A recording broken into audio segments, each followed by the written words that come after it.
everyone and welcome on my channel Hargar English. I think you are preparation for your exam PG semester first semester. Okay, now we will discuss phoneme words.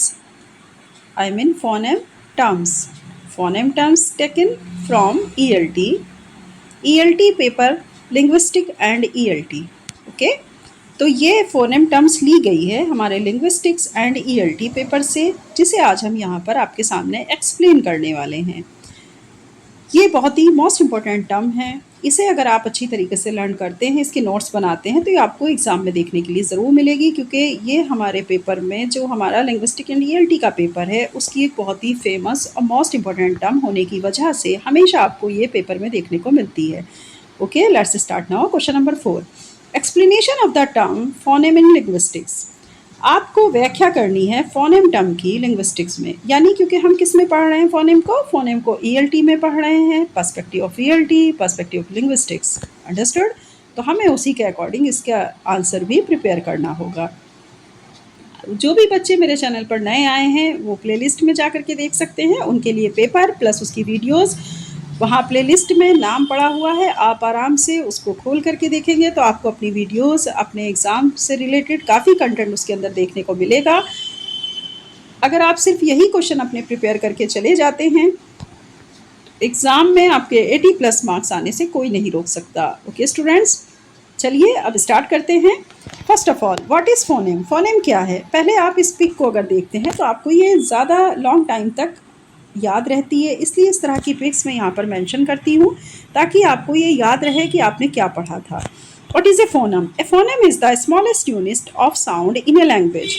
Phoneme क्या है? Phoneme एक सबसे छोटी, अगर देखा जाए तो बहुत ही छोटी यूनिट है साउंड्स की लैंग्वेज में। Different languages have different phonemes. अलग अलग लैंग्वेजेस की अलग अलग डिफरेंट फोनेम्स होते हैं, मतलब उनके साउंड्स होते हैं। There are sounds that exist in one language that do not exist in other languages. सबसे बड़ी बात यही है कि अगर किसी भी लैंग्वेज के अपने जो साउंड्स एग्जिस्ट करते हैं वो किसी दूसरी लैंग्वेज में साउंड में एग्जिस्ट नहीं करते। ठीक है, अगर हम इंग्लिश लैंग्वेज पढ़ रहे हैं तो इसका मतलब इंग्लिश लैंग्वेज के जो साउंड है वो सिर्फ इंग्लिश लैंग्वेज में ही एग्जिस्ट करेंगे और उसी को हम फोनेम कहते हैं।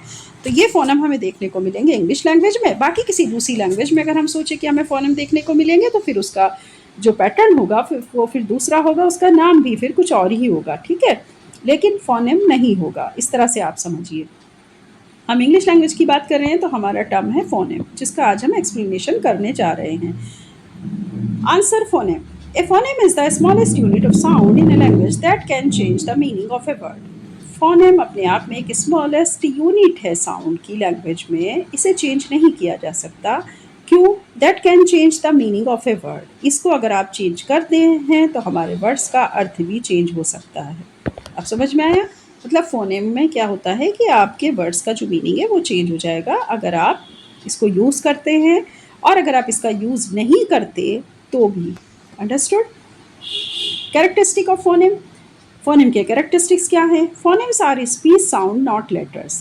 फोनेम स्पीच साउंड्स हैं, ये लेटर्स नहीं है। आप इसको लेटर्स मत समझिए कि ये शब्द हैं या इस तरह का, नहीं, बल्कि अपने आप में स्पीच साउंड्स हैं। जब हम स्पीकिंग करते हैं तो ड्यूरिंग द स्पीकिंग साउंड्स हम क्या क्रिएट कर रहे हैं, किस तरह के साउंड्स में हम स्पीकिंग कर रहे हैं, ये बहुत मायने रखता है।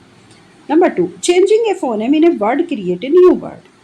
फोनेम का जैसे ही हम चेंज करते हैं तो एक शब्द दूसरे नए शब्द में क्रिएट हो जाता है। फोनेम अगर आप चेंज कर देते हैं, मतलब किसी वर्ड का अगर आप साउंड चेंज कर देते हैं तो जाहिर सी बात है उसका क्रिएशन भी वर्ड्स का चेंज हो जाएगा। एक वर्ड फिर हमें किसी दूसरे वर्ड्स का साउंड देने लगेगा। Phonemes are written inside slashes like this.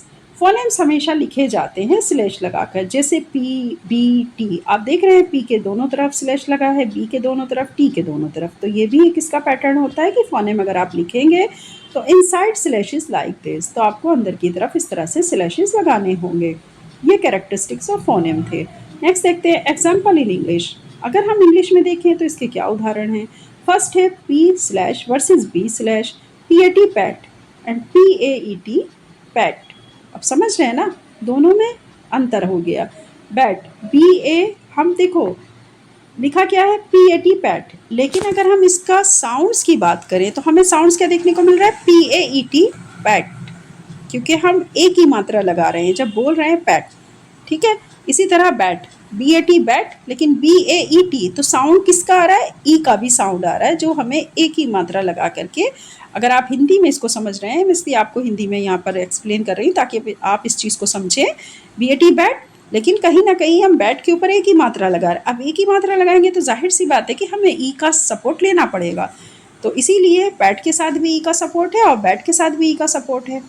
Only the first sound changes and the meaning changes, so P, V and B are different phonemes.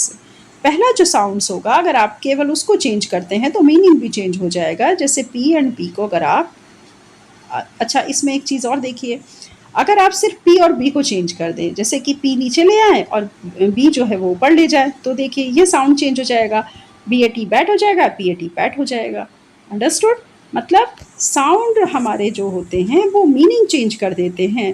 कहाँ तो हम PAT पैट ऊपर पढ़ रहे हैं और BAT बैट नीचे वाले को पढ़ रहे हैं, और सिर्फ P और B को आप चेंज कर दीजिए क्रॉस में। अगर क्रॉस सेक्शनल में आप इसको चेंज कर देते हैं तो जाहिर सी बात है दोनों का मीनिंग ही चेंज हो जाएगा। अंडरस्टूड? तो ये आपके साउंड होते हैं। दूसरा नंबर, सेकंड एग्जांपल आपका कहलाएगा K slash versus G slash, मतलब कॉट, COAT। हमें किस तरह का साउंड आ रहा है, जैसे कि हम का से बात कर रहे हों, ठीक, जबकि है C से। इसी तरह गॉट, GOAT, गॉट का साउंड आ रहा है। के एंड जी आर डिफरेंट फोनेम्स, जबकि के और जी दोनों अलग अलग डिफरेंट फोनेम्स हैं। अगर हम इनको चेंज कर दें तो ऊपर जी ले आए नीचे सी ले आए तो दोनों के साउंड्स में और मीनिंग में डिफरेंस हो जाएगा। Got, cot. अंडरस्टूड? ये होते हैं फोनेम्स, जो सिर्फ एक ही वर्ड चेंज कर देने से, स्टार्टिंग का ही अगर आप कर देते हैं तो उसके मीनिंग चेंज हो जाते हैं। और ये अपने आप में लेटर्स नहीं होते बल्कि साउंड्स होते हैं जो कि ड्यूरिंग द स्पीकिंग हम यूज़ करते हैं। इंपॉर्टेंट नोट्स अगर हम इसके देखें, English has about 44 phonemes depending on the accent. Understood? 44 phonemes होते हैं इंग्लिश में जो डिपेंड करते हैं एसेंट के ऊपर।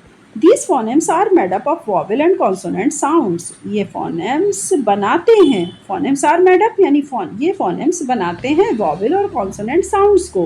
phoneme का अपने आप में बहुत बड़ा रोल होता है इंग्लिश लैंग्वेज में, तो ये phoneme vowel and consonant sounds को बनाते हैं, made up करते हैं। Why phonemes matter in linguistics and ELT? अब मैंने जैसे आपको बताया कि फोनेम्स, जाहिर सी बात है अभी तक हमने फोनेम्स का सब जगह यूज़ देखा, उसकी डेफिनेशन देखी, उसके कैरेक्टरिस्टिक्स देखे। अब आपसे पूछा जा रहा है कि फोनेम्स क्यों है ज़रूरी लिंग्विस्टिक एंड ELT में, तो इसकी वजह ये है, अब आप 3 रीजंस दे दीजिए, आपका आंसर कंप्लीट हो जाएगा। First of all, helps in pronunciation teaching.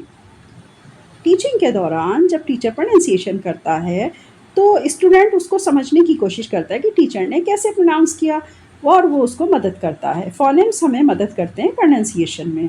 Number 2, improves listening skills by training learners to hear differences between sounds.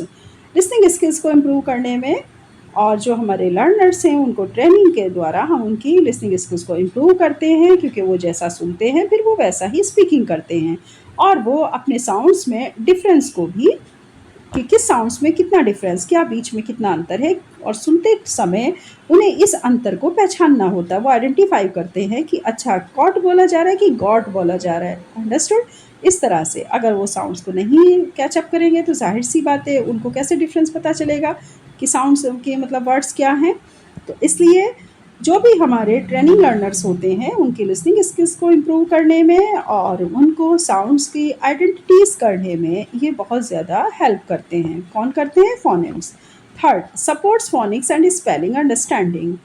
Phoenix जो होते हैं वो सपोर्ट करते हैं स्पेलिंग को अंडरस्टैंड करने में। Supports phonics and spelling understanding मतलब हमें साउंड्स को क्रिएट करने में, साउंड्स स्पीकिंग के दौरान स्पीच साउंड्स निकालने में हमें सपोर्ट मिलता है, और स्पेलिंग को समझने में भी हमें इसका सपोर्ट मिलता है। तो फोनेम का ये 3 यूजेस हैं ELT में, ये मोस्ट इंपॉर्टेंट यूजेस हैं, इनको बहुत अच्छे से याद कर लीजिएगा, क्योंकि ये शॉर्ट में ही क्वेश्चन पूछा जाता है, इसलिए मैंने आपके लिए बहुत ज़्यादा लॉन्ग क्वेश्चन तैयार नहीं किया। ये एक तरह की टर्म्स हैं जिनकी डेफिनेशन है, एग्जाम्पल हैं, और प्लस आपसे इंपॉर्टेंट नोट्स पूछे जाएंगे, और ये क्यों ज़रूरी है लिंग्विस्टिक में, इतना काफ़ी है आपके लिए। तो इस क्वेश्चन को आप इसी तरह से तैयार कर लीजिए। अगर किसी को इस क्वेश्चन की हार्ड कॉपी चाहिए तो डिस्क्रिप्शन में जो नंबर दिया गया है आप उस पर कॉल करके इसको परचेज भी कर सकते हैं, इस क्वेश्चन को। ओके, चलिए स्टूडेंट्स, चलते हैं नेक्स्ट वीडियो की तरफ, और नेक्स्ट वीडियो में आपके लिए इससे भी अच्छा क्वेश्चन, आप लॉन्ग क्वेश्चन लेकर के आएंगे, और आप लगातार इसी तरह चैनल को लाइक, सब्सक्राइब, शेयर कर दीजिएगा, क्योंकि लॉन्ग क्वेश्चन की प्रिपरेशन आपको पूरे यूट्यूब चैनल पर कोई भी नहीं करा रहा है, जो हम करा रहे हैं आपको अपने हर घर इंग्लिश चैनल पर। यहाँ आपको मिलते हैं अपने सभी लॉन्ग क्वेश्चन अपने सेमेस्टर की प्रिपरेशन के लिए और कॉम्पिटिटिव एग्जाम के लिए।